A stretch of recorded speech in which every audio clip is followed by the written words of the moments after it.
Dan untuk membahas terkait kepuasan publik terhadap pelaksanaan mudik 2026, kami telah terhubung dengan Pak Sonya Sulistiono, pakar transportasi, Forum Studi Transportasi Antar Perguruan Tinggi atau FSTPT. Selamat petang, Pak Sony. Terima kasih atas waktunya.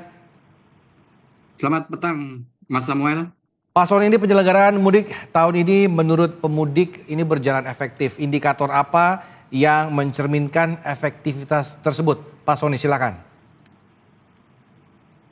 Nah, jadi kalau kita lihat dari sudut pandang transportasi ya, kita kalau meninjau efektivitas mudik ini yang paling tidak itu ada tercermin dari 3 indikator utama, Mas Samuel. Jadi pertama kelancaran, kedua keselamatan, dan yang ketiga adalah kualitas layanan. Nah ini kalau saya boleh mengutip dari surveinya indikator, itu kita bisa lihat ya, 85,3% itu pemudik menyatakan puas.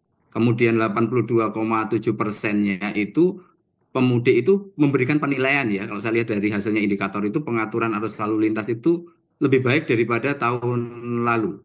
Nah, kemudian kita bisa lihat pula dari datanya indikator hasil yang diperoleh itu memperlihatkan 79,8% itu publik menilai bahwasannya penyelenggaraan tahun ini lebih baik dalam menekan kecelakaan. Nah, ini yang cukup menarik. Ini yang 79,8 ini sudah ada statement untuk dalam menekan angka kecelakaan. Jadi kalau kita lihat efektivitas tahun 2026 ini kita nggak hanya melihat dari soal kendaraan bergerak ya, bergerak. Kemudian kita bisa lihat lebih jauh dari perjalanan yang lebih tertata, kemudian kita juga bisa lihat juga lebih aman, kemudian bisa lebih nyaman, itu yang bisa dirasakan oleh masyarakat. Demikian Mas Samuel. Oke, ini kan mungkin dengan kendaraan pribadi, tapi menurut Pak Sony sendiri, apakah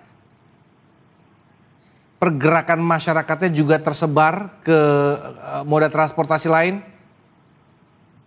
Nah, jadi memang kalau kita nanti bisa lihat lagi dari rilisnya dari Kementerian Perhubungan ya, apalagi kalau kita lihat juga khususnya di Dirjen Perkeretaapian itu, ya tahun ini itu cukup menarik. Jadi ada lonjakan signifikan terkait dengan pemanfaatan angkutan umum.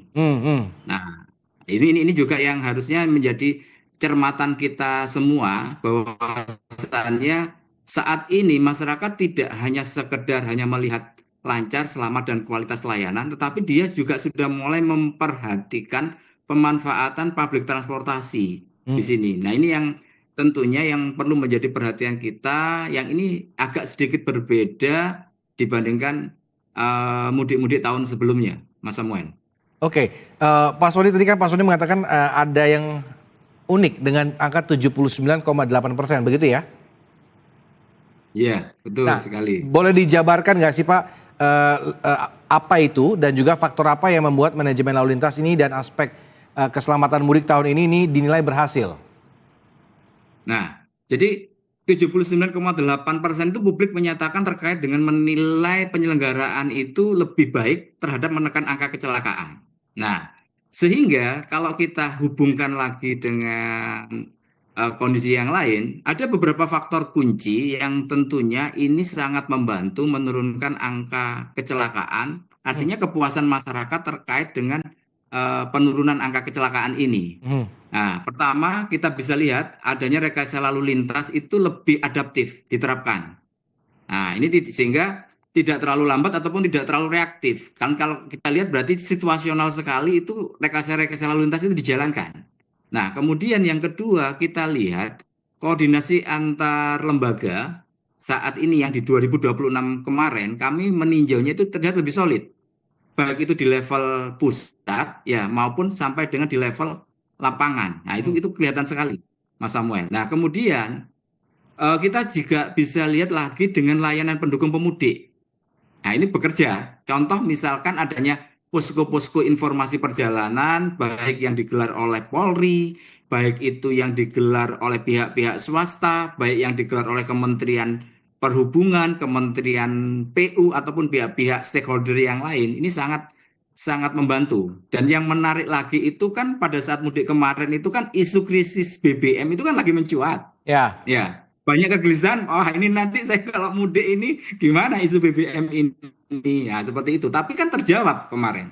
ketersediaan bahan bakar itu 81,7%. Itu kemarin sudah memberikan nilai bahwasanya masyarakat sangat puas dengan ketersediaan bahan bakar, sehingga isu-isu tersebut terpatahkan seperti itu. Sehingga kalau keberhasilan tahun ini bukan hanya keberhasilan terkait dengan satu kebijakan tunggal, tetapi dari orkestrasi lapangan yang lebih rapi dibandingkan tahun-tahun sebelumnya. Apalagi ada tantangan isu krisis energi ya yang menghantui pada saat kegiatan mudik kemarin. Nah, sehingga kita bisa lihat antara pengaturan arus, pengamanan layanan pemudik, dan respon cepat ini menjadi salah satu hal yang menjadi menarik yang kita dapat amati kemarin. Nah, kalau saya catat ya dari informasi yang dirilis oleh Korlantas Polri di catatan awal menyebutkan itu bahwasanya jumlah kecelakaan itu turun menjadi 3.517 kasus. Nah, kemudian fatalitas di periode mudik kemarin itu turun sekitar 31%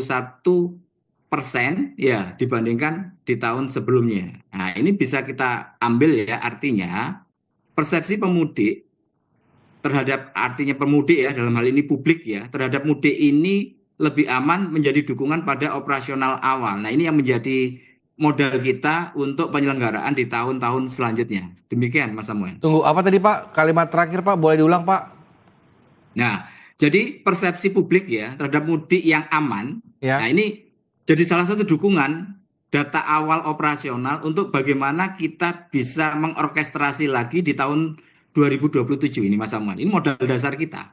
Artinya kepuasan publik ini loh jadi modal dasar semua elemen. Demikian Mas Samuel. Oke, padahal menurut Pak Sony dari data yang didapatkan juga bahwa jumlah pemudik tahun ini lebih tinggi ya dibandingkan tahun sebelumnya. Betul, seperti itu ya? betul sekali.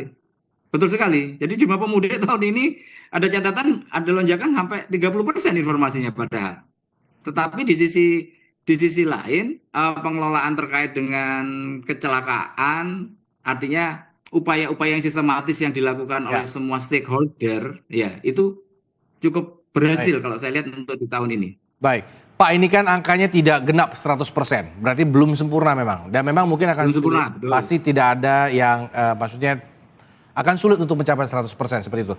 Menurut sudut pandang Bapak, sisi mana yang memang perlu dievaluasi atau untuk ditingkatkan dalam persiapan mudik tahun depan? Jadi kalau kita melihat ya, sisi mana ya yang paling atau sektor mana yang paling harus mendesak ditingkatkan di tahun 2027 ya.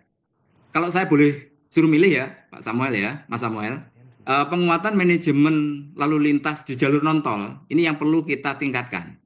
Karena kita lihat keberhasilan untuk di jalur tol itu sudah saya katakan, sudah saya angkat topi itu sangat sukses sekali. Nah, kita tinggal bagaimana penguatan manajemen lalu lintas di jalur non-tol. Dan kemudian yang kedua adalah peningkatan keselamatan untuk pengguna sepeda motor. Kenapa saya mengambil dua isu ini? Alasannya cukup sederhana. Kalau kita lihat dari survei aspek kepuasan, paling rendah justru kondisi jalan. Jadi kepuasan di kondisi jalan itu kalau saya kutip dari datanya di hasilnya indikator ya, itu 74,4%. Nah, sementara pengaturan lalu lintas di luar jalan tol masih berkisar antara 76,1%. Sementara kita catat tadi 85% itu mereka puas dengan penyelenggaraan mudik. Tetapi di dua poin ini yang menjadi catatan kita hanya masih berkisar di angka 76. Nah, ini yang mungkin yang perlu ditingkatkan. Nah, kita lihat juga di saat periode yang sama ini dominasi kendaraan pribadi terutama sepeda motor itu masih jadi satu perhatian. Nah, catatan awal Korlantas juga menunjukkan ya kecelakaan masih banyak melibatkan sepeda motor. Seperti itu. Pengendara motor ya, terutama ini ada di jalur arteri, kan nggak mungkin di jalan tol karena memang jalan tol hanya untuk kendaraan roda 4 atau lebih. Sehingga di 2027 harapan kami fokus lebih tajam pada jalan arteri ya, titik-titik bottleneck yang ada di daerah-daerah dan perlindungan pemudik untuk roda 2. Nah, ini yang menjadi salah satu perlu peningkatan perhatian di 2027. Karena kalau kita ngomong keberhasilan mudik nasional nggak boleh kita hanya ukur dari kelancaran tol. Ya. Tapi juga dari berapa aman sih seluruh jaringan perjalanan. Ya, terutama yang dipakai masyarakat yang terbanyak dalam hal ini jalan arteri. Demikian Mas Samuel. Baik, terima kasih Pak Sony atas diskusi dan insight-nya, mungkin bisa diambil untuk persiapan jelang ataupun masih lama, memang masih setahun depan, tapi mungkin itu bisa menjadi perhatian para stakeholder Masih ya. untuk arus mudik di tahun depan. Selamat sore, Pak Sony. Sore, Mas Samuel, terima kasih banyak untuk semuanya.